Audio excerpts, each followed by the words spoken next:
ধানমন্ডি 32-এ যেটা হয়েছে, জনগণ, এই জনগণ এবং নাগরিক সবচেয়ে শক্তিশালী।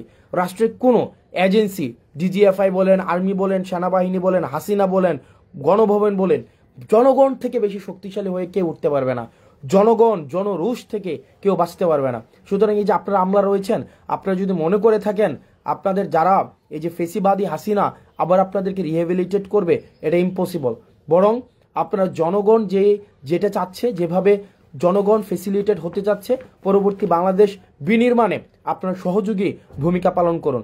আপনারা যদি মনে করে থাকেন যে সচিবালয়ে বসে আপনারা হচ্ছেন ধানমন্ডি 32-এর সাথে এবং ভারতের সাথে আপনাদের সুসম্পর্ক বিদ্যমান থাকবে, তাহলে আপনার আওয়ামী লীগকে যেভাবে বাংলাদেশ থেকে অপ্রাসঙ্গিক করে দেওয়া হয়েছে, ঠিক একইভাবে আপনাদেরকে অপ্রাসঙ্গিক করে দেওয়া হবে।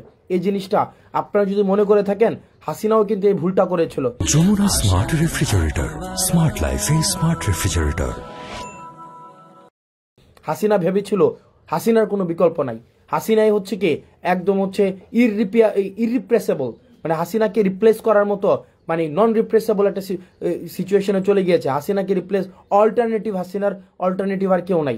আপনারা আমলারা যারা রয়েছেন, আপনারা পুলিশ যারা রয়েছেন, আপনারা যদি মনে করে থাকেন যে আপনাদের রিপ্লেস খুঁজে পাওয়া যাবে না, বিকল্প খুঁজে পাওয়া যাবে না, এই জনগণের শক্তিটা আপনারা অনুধাবন করতে পারেননি। মানুষ আপনাদের বিকল্প খুঁজে নেবে। সুতরাং এই আপনাদের সময় আছে আপনাদের পরবর্তী বাংলাদেশ গড়ার জন্য এবং একটা সুষ্ঠু ডেমোক্রেটিক ট্রান্সফরমেশনের জন্য আপনারা বাংলাদেশটিকে ধারণ করুন এবং একটা সেফ বাংলাদেশ নিশ্চিত করুন আপনার পরবর্তী প্রজন্মের জন্য। এবং আমরা আমাদের জায়গা থেকে দায়িত্বশীল থাকব। আমরা আমাদের জায়গা থেকে একটা জিনিস নিশ্চিত করতে চাই, আমাদের যে আইডিওলজিক্যাল কনফ্লিক্টগুলো ছিল, আমরা আইডিওলজিক্যাল কনফ্লিক্টের ঊর্ধ্বে উঠে আমরা একটা সার্ভিস ওরিয়েন্টেড স্টেটের দিকে মনোযোগ দিতে চাই। দেখেন একটা মানুষ কি চায় একটা স্টেটের মধ্যে। আপনি যদি দেখেন এখানে শাহবাগ, টিএসসি, তারপরে হচ্ছে আপনার হচ্ছে কালচারাল, আপনার এলিট সোসাইটি থেকে যদি আপনি প্রান্তিক জনপদে যান, মানুষের কাছে যান, মানুষের কিন্তু রাষ্ট্রের কাছ থেকে খুব বেশি চাওয়া নেই।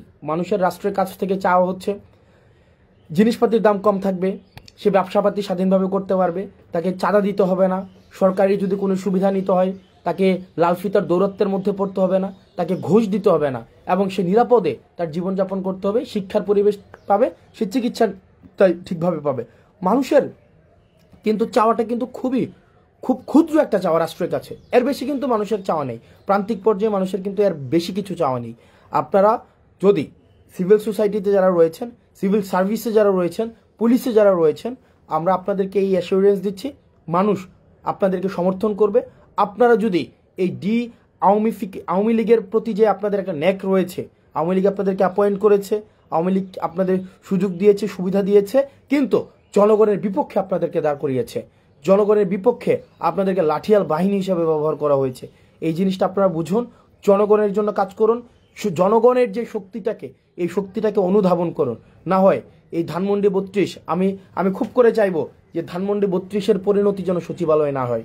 আমি এটা খুব করে চাইবো, মন থেকে চাইবো যে কোনো এক সময়, হয়তো এই বছর না হোক, 10 বছর পরে, 15 বছর পরে, 20 বছর পরে সচিবালয়ের পরিণতি যেন ধানমন্ডি 32-এর মতো না হয়, সচিবালয়ের পরিণতি যেন গণভবনের মতো না হয়।